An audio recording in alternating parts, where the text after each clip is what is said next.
Hello and welcome to Brand Your Passion, the show that helps you turn the thing you love the most into the thing people know and love you for. If you're an artist or maker who is ready to get more eyes on your work, more engagement in your audience, and more creativity in your life, then you're in the right place.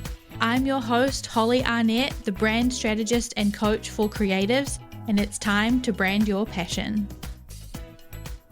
One of the questions that I get asked the most when it comes to branding for creatives, makers, artists is how do I build a consistent brand when I have so many passions? I'm a multi-hyphenate, multi-passionate creative with so many interests, and I don't really want to niche down as everybody recommends that I should, because I'm worried that that means I'm going to have to cut out parts of myself or things that I'm passionate about or interested in, and it's really going to limit what I can do and where I can go in the future. And one of the things that I always say in response to that is that your niche isn't necessarily like, I only do this thing or I only work with this type of person. What your niche actually is just, what do people know you for? And that can be so many different things. And one of the best things it can be is just what makes you different. Like, why do people want to work with you over somebody else? And what sets you apart from all the other people in your industry? And someone who I always recommend that people learn from and look to is Meg Lewis. I think Meg is such an amazing example of somebody who has so many different passions. They are a creative, a workshop host, a speaker, a creator of their own courses, a clown, like so many different things. And that's not even the full list of things. But what people come to Meg for and know Meg for is Meg's style, Meg's personality, Meg's approach to things, Meg's view on life and creativity and the world. That is why people want to work with Meg, and that is Meg's niche. And so when I'm talking to people about this, I always recommend that they go back and listen to this episode of Brand Your Passion. In this episode, I interviewed and talked to Meg Lewis about why and how they did this and what you can do to niche down and build your brand in a similar way. So today I want to share with you this episode because I think it's so important for every artist and every creative to listen to, especially if you are having those questions about how you can build a brand, build an audience who know you, recognize you, love your work for you and not for this one tiny specific thing that you do or something that's going to pigeonhole you for the future. So right now, you are going to hear the episode between Meg and I really hope that you enjoy it and you learn something from it. And if you do, please come and let me know on Instagram at Maker and Moxie or on Threads. And if you want to discuss this episode with your fellow creatives and talk about how you can implement it in your own business, then please come and join us in the Brand Your Passion Collective. It's the community and membership for artists and creatives who want to build a brand like this. We help you do that. We work on it together and we talk about all these episodes so that you can help implement them all. Okay, that's enough from intro Holly. Now I'm going to leave you in the capable hands of past Holly and Meg, and I really hope you enjoy the episode. See you later.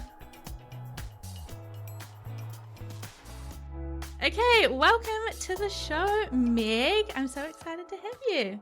Yay! Thank you so much for having me. I'm excited to be here. Let's chat. Let's do it. Well, as the people will have just heard, they have learned everything about you. Well, not everything yet, but they've heard a little bit about what you do right now. But I read about a little bit about your history, and I know that you have a background in improv, comedy, and clowning. And I would love to hear a little bit of the kind of Cliff Notes version of how you got from clowning to what you do now. So tell me a little bit about that journey. Yes. Wow. So when I was a kid, when I grew up, I wanted to be a comedy actor.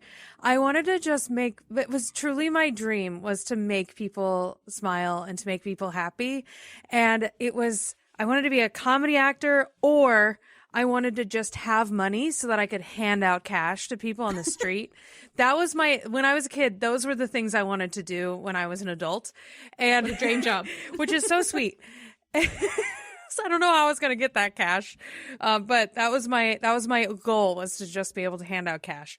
But anyway, so when I was a kid, I went to comedy camps, theater camps, anything that would like allow me to be funny as a child.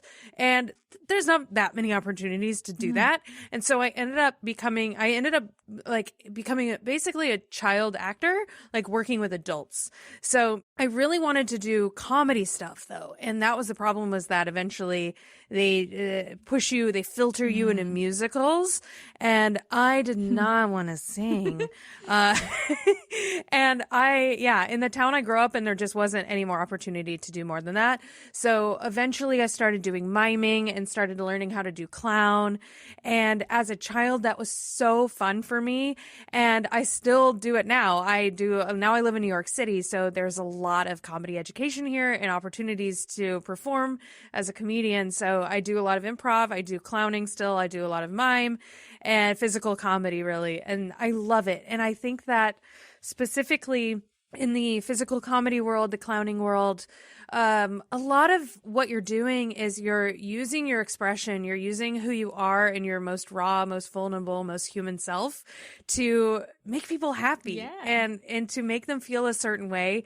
And so it feels like an extension of who I am, and it bleeds into my work so much because that's what I do with my work. I take what I have that makes me who I am and makes me different from everybody else, and I just translate that into visuals. So it feels like it's all very cohesive in one thing, even though they're seemingly very different from one another. Yeah, 100%. And when you look on your website at all the things that you've done, you will be able to see that you definitely incorporate those things still into like your speaking, your teaching, your illustration. Like there's a lot of clownery still happening. A lot of performing, a lot of I've seen you on the bounce shoes, jumping around. And, doing a lot of performing and all of that stuff. So definitely incorporated 100%. And so how did you start then, I guess, becoming a visual artist, illustrating, designing, drawing? Where did that come from? So I was never, I was always not the quote unquote creative one growing up, which was really sad for me.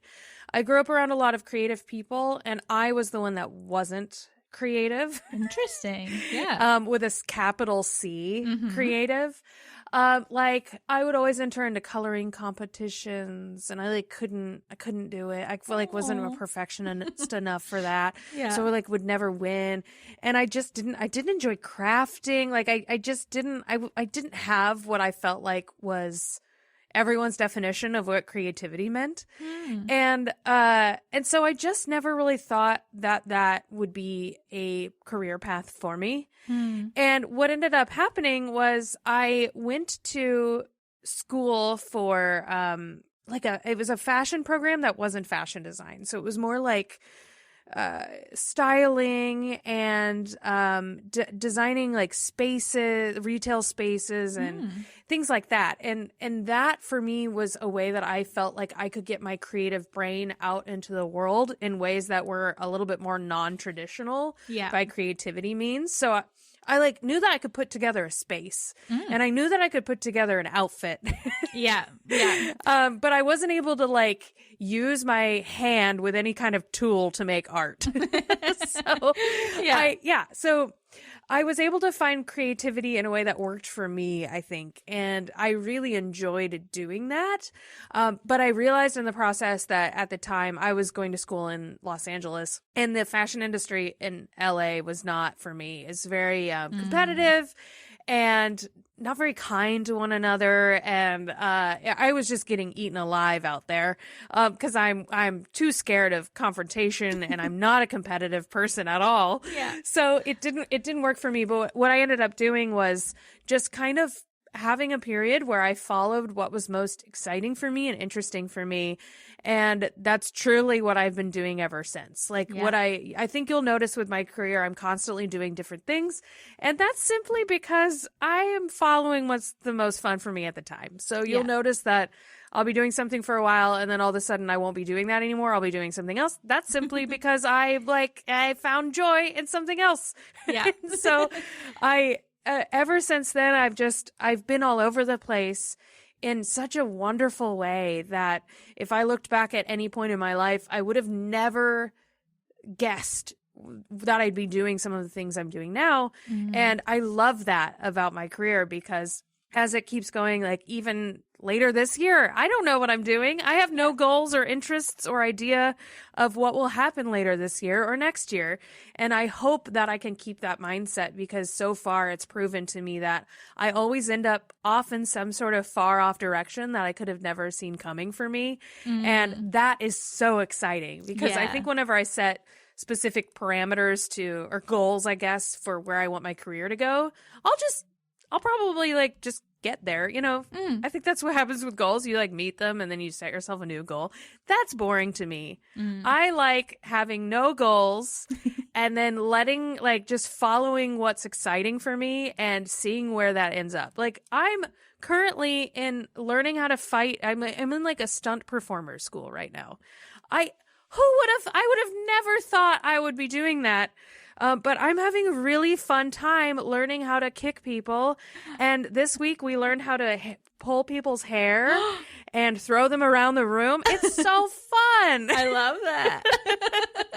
That's amazing. Yeah, that's one of the questions that I was going to ask you about later, but maybe we can talk about it now, is the fact that you do so many different things. And I love that about you. And I think it's such a good example for creatives because one of the questions I get all the time and people worry about all the time is like, I'm a multi-passionate creative, but I worry that as a brand, quote unquote, I have to narrow myself down and I have to only do one thing and I have to be known for this one specific thing. And if I bust out of that one thing, it's going to be a disaster and everybody's going to be confused.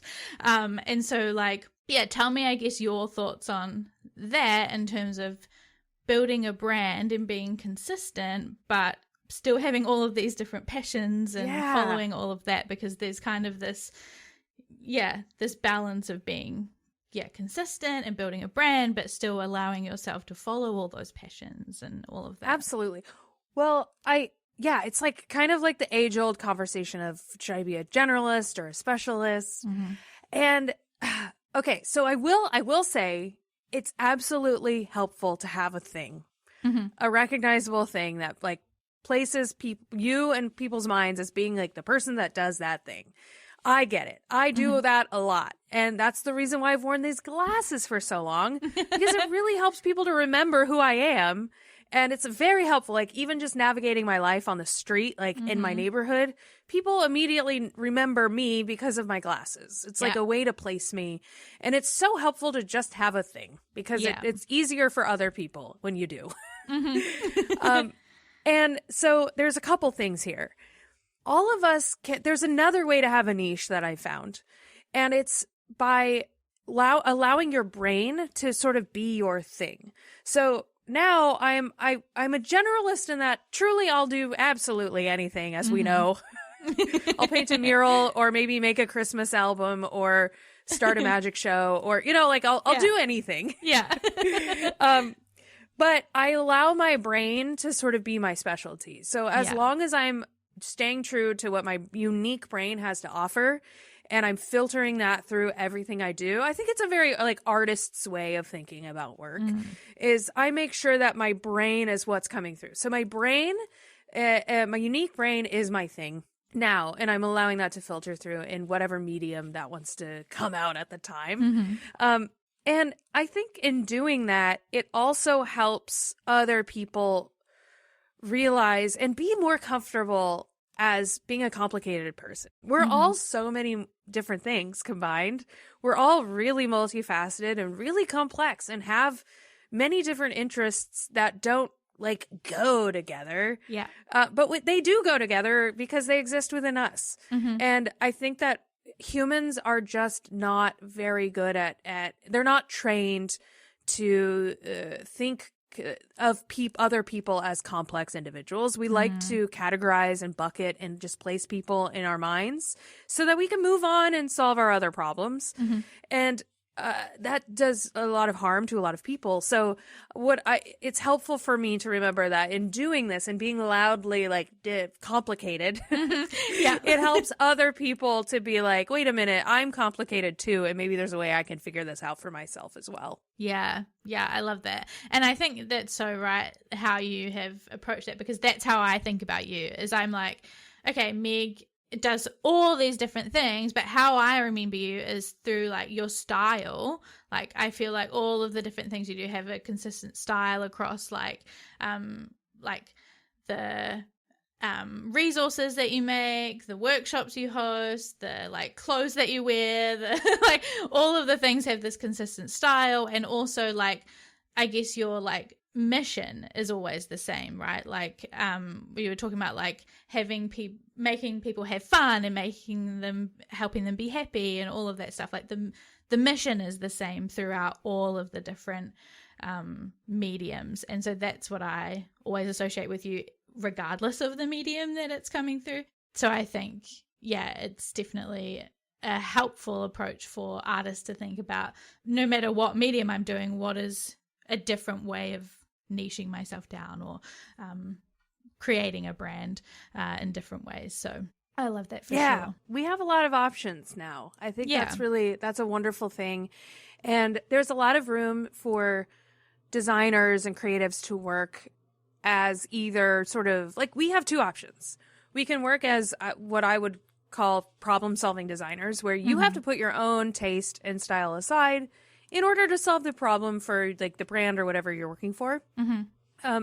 Or you don't have to do that. You can work more as an artist, as a creative, where you can have your style and then people hire you for that style. I think we've spent a lot of time sort of, I guess, arguing over like, should designers have a style? But I feel like there's just two tracks they're both valid. Like they're both very needed. And so I think that there's not necessarily a need for that argument. It's just, do you like solving problems? Yeah. Do you like changing your style a lot? Yeah. Then do that. Like that's an option where it's usually you get paid more to do that option. I used to do that option. Yeah. But if you feel like you have a really strong sense of self and style and you feel really fulfilled by communicating to the world, then take that path. There's room for both. Yeah, I love that. I think that's such a good distinction for sure. And speaking of having a good sense of self and style, that's another thing that I always associate with you. And that's something I told you before we started this call, is that I always use you as a great example of somebody who has a very unique and authentic like sense of just being yourself and being, just wholly Meg. And you teach other people how to do that as well. You have workshops and classes and all of that stuff. So what do you think has helped you the most, I guess, with getting comfortable with being yourself online and building a brand, and being yourself and being unapologetically Meg?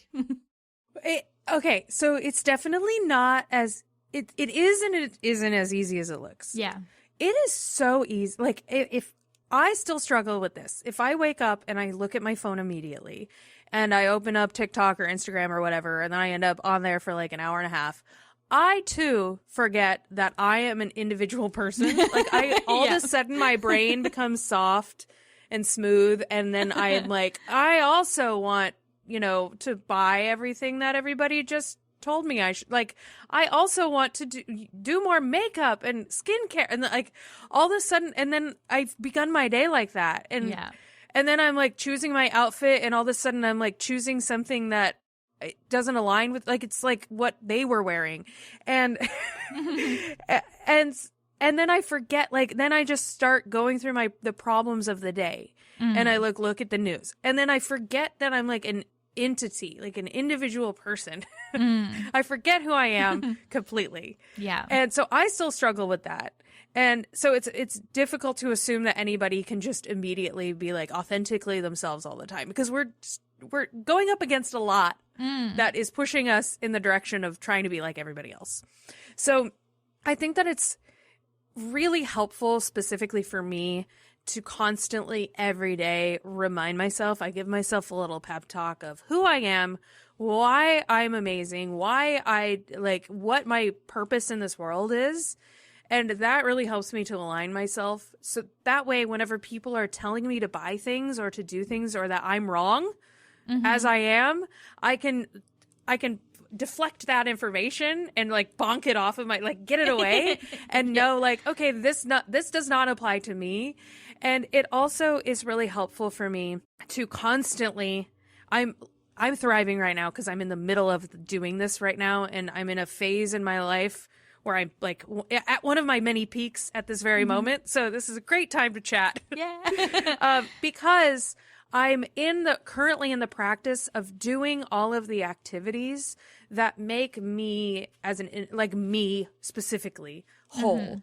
So I'll go through phases in my life where I'm like not feeling as good about myself. And then I'll look around and I'll notice that I'm not doing any of the things that I uniquely need to do in order to feel like myself. And those activities for me are very different than anyone else in my life. And so it means that I have to go out and do a lot of things by myself, which I think we're conditioned to not want to do that. And it feels awkward and uncomfortable, especially if you're out of practice of doing that. But it's very helpful for me to constantly be doing things that make me feel whole. For me, that is like doing this like circus performance stuff. It's like trying new activities like stunt school. It's like, I have to be dancing. I have to dance a lot. I love dancing. So I have to do that a lot. I have to walk a lot. And I have to try new things a lot. And so that means whenever I need to feel in touch with myself, I have to do all of these things very often and have them as a regular part of my schedule so that I can feel in touch with what makes me amazing. Because I find that if I just start to kind of mush into the lifestyle of just the people that are around me, and I start to just do all the things that they like, which I also enjoy, they're not necessarily, those are the things that other people like. And I like them because I'm enjoying them with my friends. But there's so many other things that are so important to me that make me feel so fulfilled that I need to constantly do regularly. And that practice of doing that and giving that gift to yourself really bleeds into so many other things. It gives me a beautiful mental clarity of who I am and what my brain has to offer that's separate from other people. It gives me the comfort of being alone with my own thoughts, which I have so many more epiphanies and ideas, and my creative brain is just on fire when I'm in these types of periods in my life. And so it helps me make better work. It helps me feel more fulfilled. And it also just makes me feel so much more in tune with just who I am outside of the person that the world like is trying to pressure me into being all the time, which none of us are that person. So it's so helpful just to have this like regular practice of separating yourself from all of that noise and being by yourself and constantly reminding yourself of like, no, I am unique.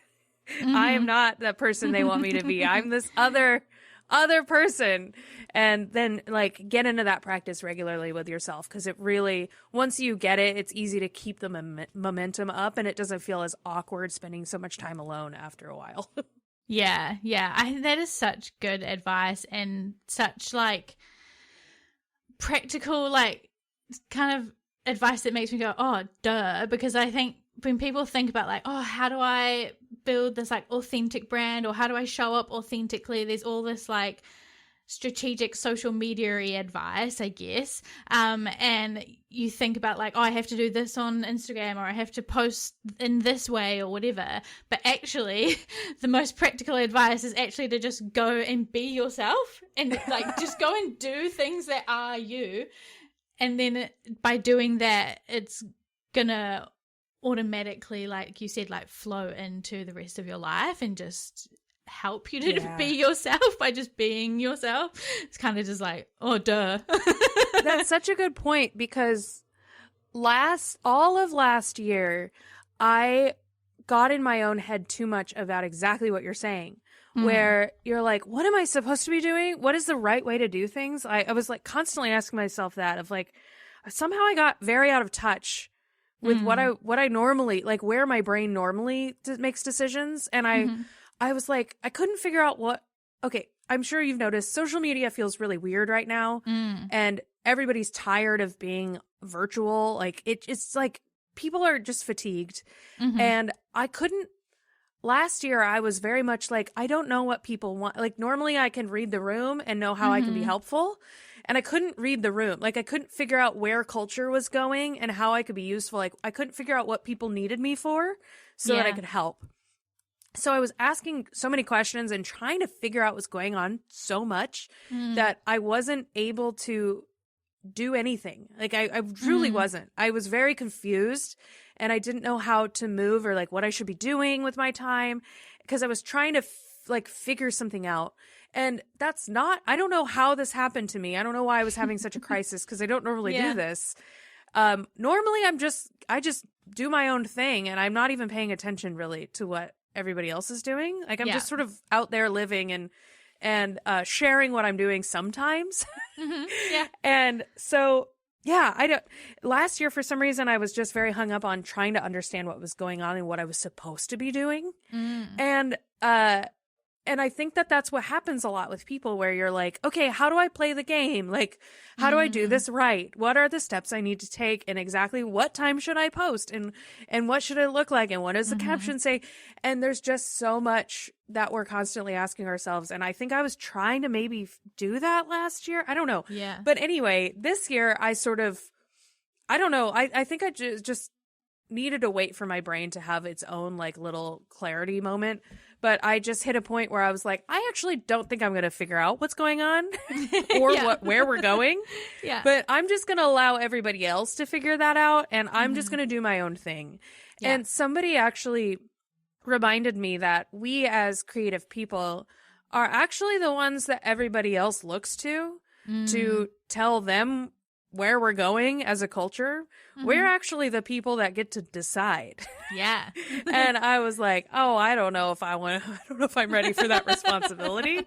But I do feel like we're at a place where the world is on fire. Everything's terrible. And what the most evil parts of the world want is no humanity, no individualism, no joy, no happiness. They want to suppress us and turn us into the same person. And so it helps me to have this greater purpose of bringing that humanity, that joy, that curiosity, that play back into the world before it's too late and we all can't do that anymore. And a lot of us can't do that. So while I can, I will.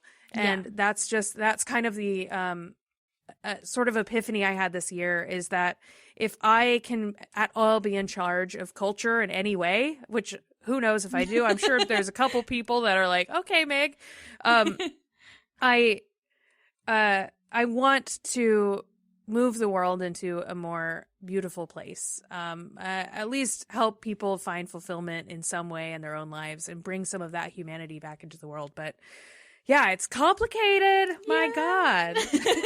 I know, just a little.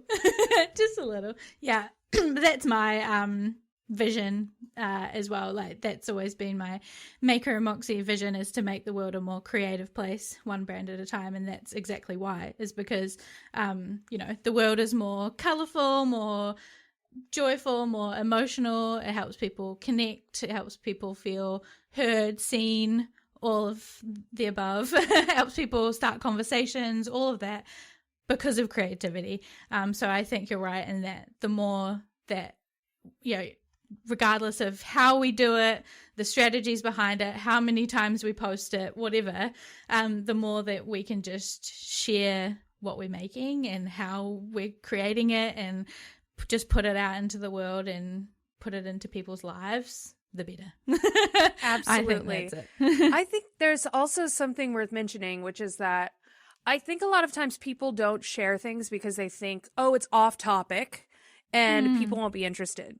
Like, Yeah. when we were talking about being one thing versus being multifaceted, a lot of people are like, well, in my spare time, I also do this hobby, but it's not someone related to my work, and nobody cares, and I always like share that and share that with people, like share your joy, share your interests with other people, and even if people aren't interested in those things. All the stuff that I share and talk about, nobody cares. Nobody's interested in those things too. Like people, but the wonderful thing is that I think whenever people see me loving something or enjoying something that they don't care about, their reaction is like, "Oh, Meg, I'm so happy for you. Like, go you. Like, I don't care about that thing. Like, that doesn't interest me, but look at you enjoying that thing." And I love that. Like, that's the world I want to live in, where we're each celebrating our own unique interests and allowing each other to have them and celebrating those things for those people at the same time. It's just really fun. And I hope that more people are able to do that and feel like they don't have to just be one thing all the time, because that's impossible and so difficult to suppress yourself like that. Yeah. It's a little boring. Yeah. Yeah. And I think if you'd just been like, well, I'm just going to draw stuff and I'm not going to share that I also like clowning and improv and all of that stuff, that never would have led you to like where you are now and being able to you just made a class with Skillshare that's like a hit class for creativity, which is like so cool and creative and wild, but was born, from what I understand, because you were just like, I love this like hit class energy and creativity, and there's like two passions combined together. Yeah. And if you didn't combine those interests and share those things, like those things would never happen. Exactly. So I think sharing those weird things that you're interested in, and there's a lot of creatives out there who are like, oh, I'm an artist, but I'm also really interested in like fantasy books, and then they get to design art, like book covers, or it's those combinations of our interests that get us to these like unique places in our careers and in our lives that lead to like really beautiful places. And so I think that's the beauty of sharing the weird and wonderful things that you love. Yeah, exactly. So many people, I think they're like, oh, well, I'm a brand designer. How could I possibly do brand design in a way that nobody else has? Feels like there's style even. It feels like everything, so many people. Feels like everything's been done. And that, what you're saying, that's such the secret to figuring out how you can do things in a way that nobody else could, is, take your interests and filter them into your work. So even though like that series you were talking about, I'm teaching people creative exercises. So we're doing like still life drawing, little sculptures, newspaper blackout poetry, like exercises like that have been done in video. If you look at those exercises up on YouTube, there will be thousands. But we're doing it in a way that nobody else has done before, by mixing like a workout video set with sort of a fun characters and like a unique sound effects. And it's like using my interests and my style and filtering like my comedy style into the work to where it's creating an experience that nobody else possibly could have created, because it's such a representation of my brain. So that's the secret to figuring out how you can really position, I guess, if you are a strategic person, that's how you can like strategize, like market and position yourself as offering something unique that nobody else could possibly offer. It's very exciting. Yeah, I agree. Okay, so speaking of the class with Skillshare, which is so exciting, congratulations, by the way. I saw it and I was like, oh my God, incredible. Just no one else's brain could have come up with that, and I love that. But I want to know, like, you have had so many cool experiences like this with Skillshare. You've worked with so many cool other brands like Adobe, Pinterest, Slack, Oatly, like a million. But these opportunities and stuff, tell me about how these come about. Like, do you reach out to these brands? Did they reach out to you? Like, for maybe artists listening who are like, I want to do stuff like that. Tell me about it. Okay. A couple of things. It's being loudly yourself. So the louder I am, the more me I am, the more I talk about my diarrhea, It's unbelievable. Yeah. It's like, truly, the more I excitedly share who I am, the more opportunities I get. And the opportunities are specifically in line with my interests. So I'll be like, I'm in clown school again. And all of a sudden I got to work for a clown museum specifically because of that. They saw that and they're like, oh, Meg's a designer and a clown, hired. Perfect. Like stuff like that. And so, and like, I was talking about diarrhea so much for a while that at one point Facebook was like, can you do a diarrhea sticker pack, like a poop related sticker pack for us? I saw that. And so like, I think that what the amazing thing that happens is a brand will need something so specific and they'll be like, okay, we need a poop sticker pack. Like, who comes to mind? And so then maybe they'll like search it up. And so then they'll find me that way. You know, like the louder you can be about your niche interests, the more it kind of bonks into people's heads. Like, you are associated with this word. So whenever people think Meg Lewis and they're like cluster of words forms in their head, if diarrhea happens to pop in there, that's great. I'm okay with that because that sometimes gets me work. So that's been so helpful for me. The second thing is like truly just like the old fashioned way of showing up and like doing really good work, being great to work with, being a delight to work with, enjoying what you're doing so where you allow the other people that you're working with to enjoy what they're doing. That really goes the furthest way because I would say that the majority of the clients that I have they were former clients of mine that worked at a different company. Right. And that's the magic of sort of the, I guess, tech media space in general, is people do not stay at jobs very long. Yeah. So people move around a lot. And you gotta like maintain those beautiful, wonderful, fun, positive relationships that I don't know if this is professional or not. I don't really believe in professionalism, but I just try to make friends with everyone all the time. So I have like no boundaries, clearly. And so whenever I'm working with somebody, I feel like I'm just like becoming friends with them. And so that's so important to me. And I think because of that energy, it really helps to create like a wonderful relationship where we want to work together again because we're friends now.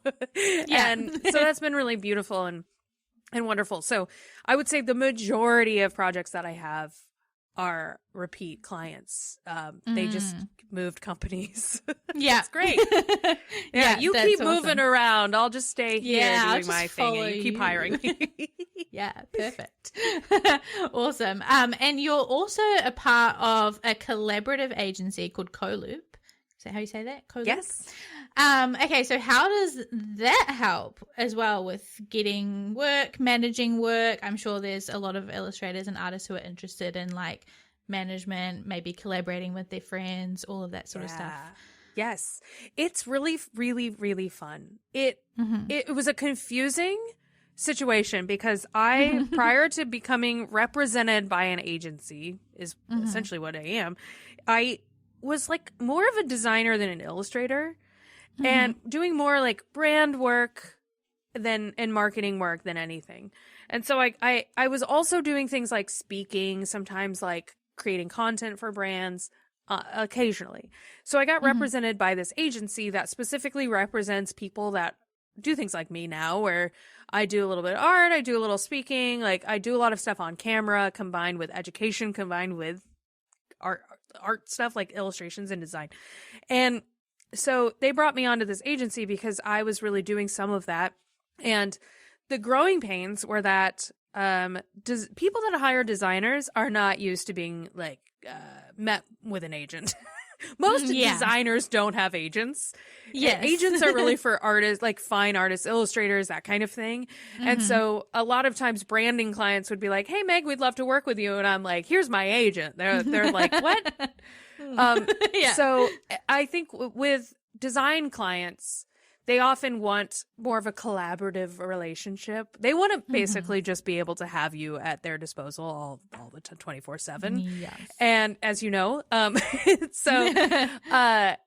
when it comes to it, when they see an agent, they're like, oh, probably can't do that then, can I? So for the growing pains were that I stopped getting most of the design work, specifically brand and marketing work.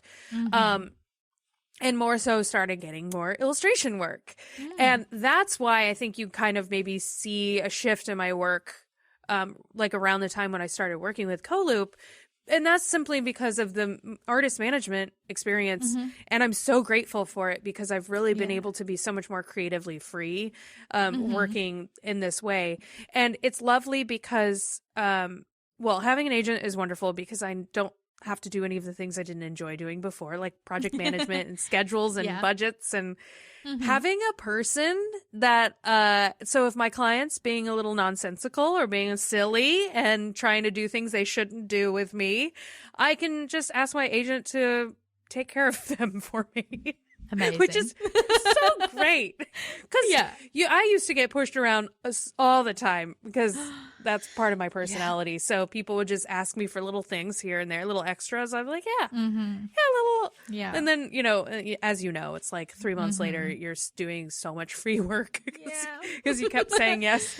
And so just having somebody there that I can be like, help me.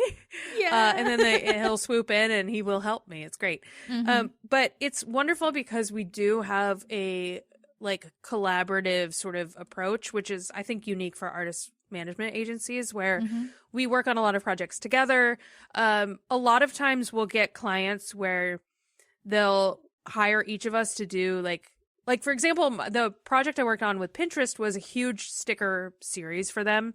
They hired, I think, everybody in Coloop to do their own sticker pack. So we each got to do one, and it was so fun to see and in the process and see everybody's sketches at the same time because you get to see how different people are when they present sketches and what everybody does. Like some people put them together in decks. Other people do what we in Coloop call loose JPEGs, which is throw a bunch of loose JPEGs in an email and send it over. So it's so fun to work that way. We've done some projects together for clients where like we designed a bunch of murals together where we each, like two of us designed murals together, which was really fun. I love doing that when you have another creative partner and you can design a little bit and then pass it to them and they add to it and they pass it back. You can like keep passing it back. So fun. So it's great. Awesome. I love like having community and friendship, like having people by your side when you're a solo business person in any way is so helpful. And it's really, really helpful to lean on that kind of community. Yeah, absolutely. It makes such a huge difference. Even if not working together, just having people you can like ask questions or be like, hey, do you experience this too? Because I'm going crazy.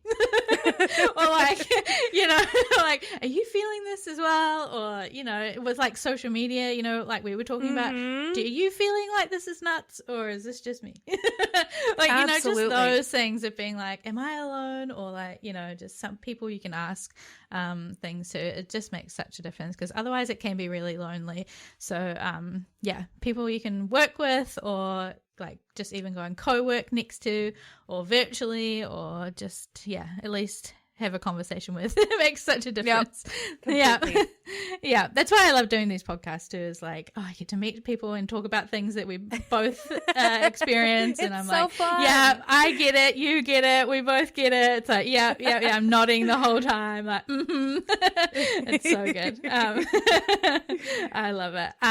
Okay, awesome. And so my last question before I get to the last questions that I ask everybody is just in terms of like, you have like obviously a lot going on with like the client work that you do, the classes you create, the content you're making, the resources you put out, all the stuff you do to help everybody. I just want to know how you kind of like balance all of that as well as building your brand, marketing your stuff, and having time for Meg and your stunt lessons and all of that stuff. Oh my. If you do. You know what? Everyone's always like, how do you have time to do all this stuff? And I'm like, I just feel like my whole life is free time. I don't know. I think, I'm not sure if this is like a mindset thing. I have no idea, but I feel like my life is just full of like room for activities. And so what I do, the way that my my day-to-day process works, which is so unique to my brain. And I'm sure a lot of people listening are like, oh my God, this sounds like a nightmare. What I do not like routine, first of all, which is very important to mention because I look at my calendar every morning. First of all, I allow my body to sleep as long as it needs. I guess that's a routine in itself. So I do not use an alarm. And my body wakes itself up at a reasonable time, which I'm very grateful for. But I look at my calendar when I wake up and I look to see what I have to do. So look at my calendar and I have deadlines on my calendar. So those are included in there. So I look and I say, what do I have to do? And then I'm like, okay, I have a meeting. Like today, I had a meeting at 1:30 and I have this at 4. And otherwise, my day was free. Very exciting. Yeah. So then I get to ask myself, like, where do I need to be in order to do these things? A lot of times I can be anywhere. So I'll ask myself, like, what do I feel? Okay, what do I feel like doing between the meetings? Or like, where do I feel like working from? And like, what kind of environment would give me the most energy to make my best work that day? Or do I not feel like working at all? Do I feel like going and getting on a boat? So that's kind of that's how my life operates. And within that, it's just like, because I don't pressure myself to like sit down at my desk all day long and like do work. What happens whenever I do get in that mindset is I'll be like, okay, you gotta put your head down today, Meg. You gotta do the work. Or at least like make some progress on your like updating your website, or like I'll do something like that. And so I'll sit down on my computer all day long. And what happens is I end up sitting at my computer doing like a bunch of nothing all day long. Like I'll just be like opening tabs, usually like keep opening Instagram. Like I'll just keep like, I'll do some online shop. I'll get distracted by something. And then I'm like, oh no, it's already like 4:30 p.m. What was I even doing? And I find that whenever I allow myself to operate in this way where I'm like going to environments that I think would be the most energizing for me, and bringing along my iPad or whatever, that really helps me to actually become so creatively inspired that I find myself just wanting to do the things that I quote unquote should be doing. Yeah. So I'll find that, okay, I'll go to a brewery today, and then I get to the brewery and I'm like, this energy in here is fantastic. And the energy will like inspire me to update my portfolio. And then all of a sudden I'm like doing something that if I would have like frustratingly tried to do on my laptop at home or something, I like wouldn't be able to do. So I think that it's a matter of just blending my like work lifestyle into what my brain actually needs. And a lot of people need structure and repetition, but that is not what my brain likes. So it's like, I think it's a process that works very specifically for me. So within that, I think that every day feels like I just have nothing but free time except for like a couple of meetings. So it like, I feel like I just have so much time to do whatever I want, which is fantastic. Yeah. I'm the same with you on like no routine. I hate having that's great to hear. I often don't hear from people that like no routine. Yeah, no, I hate it. And I hate having to like, that's why I can't have a real job, quote unquote. I'm doing air quotes. I hated having to like be in a certain place at a certain time. I was like, I hate this. Yeah, I think once you also get used to the freedom, it's really hard to all of a sudden have someone tell you you have to be somewhere every day. How dare you? Rude. Yeah. No, I will be wherever I want. Thank you. Yeah. Okay, my last question is the question that I ask everybody. And that is, what is the biggest lesson or piece of advice that you would like to share with people listening about branding your passion? So either the biggest lesson that you have learned or the biggest piece of advice that you want to share about branding your passion. Okay. I think my favorite thing is to stop looking to see what other people are doing. Yeah. We're constantly, I think we're taught so early on to like, if you want to do something, go out and look to see what the successful people are doing and then do what they're doing. But my goodness gracious, that does not, that formula works for them. It's not going to work for you. And we all need, like, I have to constantly stop myself from looking at Pinterest, for example, if I'm trying to get inspiration for no, because then I am just as guilty as anybody. If I do that, I'll make work that looks like those other people. And oops. And so it's like and again, talking about portfolio sites, I think what we all do is we go and we look like, what is a portfolio site look like? So we go and we look at other people's, and then we kind of just like do that, but with ours. And it's just, that's another way in which we all just end up conforming and becoming the same person. And it's another way that we kind of just become beholden to trends, which, you know, trends exist in order to sell more things. Like, trends exist so that we feel a discontent with how we look and at what we're doing with ourselves. Like so that we feel like we're behind all the time and we need to buy more things to catch up. And if we're constantly just looking at what everybody else is doing and just doing that too, we're just like a part of that trend following cycle. And so if we can figure out who we are that's separate from other people and find a way to communicate who we are as individuals visually within ourselves, and to communicate our personality and our lifelong points of inspiration that don't have anything to do with trends that are happening right now, if we can figure out how we can just create a career and explore that and share it visually with other people, then we can show the world that we're doing something unique and interesting, and we'll probably end up becoming the people that everybody else looks at and studies what we're doing, but they shouldn't. But we know that, like, the people that are actually at changing culture and actually catalyzing this like wonderful, beautiful change in the world are doing things that are unique, that are refreshing and incredible and unlike anybody else. And the rest of everybody is just sort of like trying to conform because they feel like they're not good enough. And that's so sad. So I think that that's my one thing, is to just try and find a way to figure out who you are outside of what the world's telling you should be like, or who you should be, and try to identify who you actually are and try. It's the world's hardest thing. Most people can't do it, but try to be as loud as possible with whoever that is. Yeah. I love that advice. And if you are struggling with that, then you can look to Meg as a wonderful example. Not to copy, because you can't be Meg. But, you know, no, nobody wants Meg will teach you how to be loud and proud and teach you how to clown. Yeah.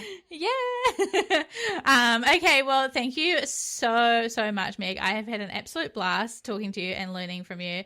I think people are gonna, you know, take so much away from this conversation, so thank you so much. Yes, thank you, Holly. This was fantastic. Welcome. Do you want to tell the people where they can find you, or what you want them to go and check out? Yeah, you can find me on the internet at meglewis.com. On social media, I am at your buddy Meg. And yeah, I'm working right now on a class, like a workshop that ties in all of these things together. It kind of ties in my stunt choreography with clowning, with improv, with design, and it's going to be called a creative play workshop. So that's really what I'm working on right now. It's very exciting. I haven't even announced that yet, but yes, very fun. And I can't wait to show everybody once it's ready. Amazing. Okay. Woohoo. Thanks so much. Thank you. Thanks for listening to this week's episode of Brand Your Passion. If you enjoyed this one, it would mean the world to me if you could share it on social media, and make sure to tag me at Maker and Moxie so that I can see and share it too. It really does help to get the show out there, which means that we can all work towards that Maker and Moxie vision of making the world a more creative place, one brand at a time. Thanks so much in advance, and I will talk to you in the next one. Until then, keep creating.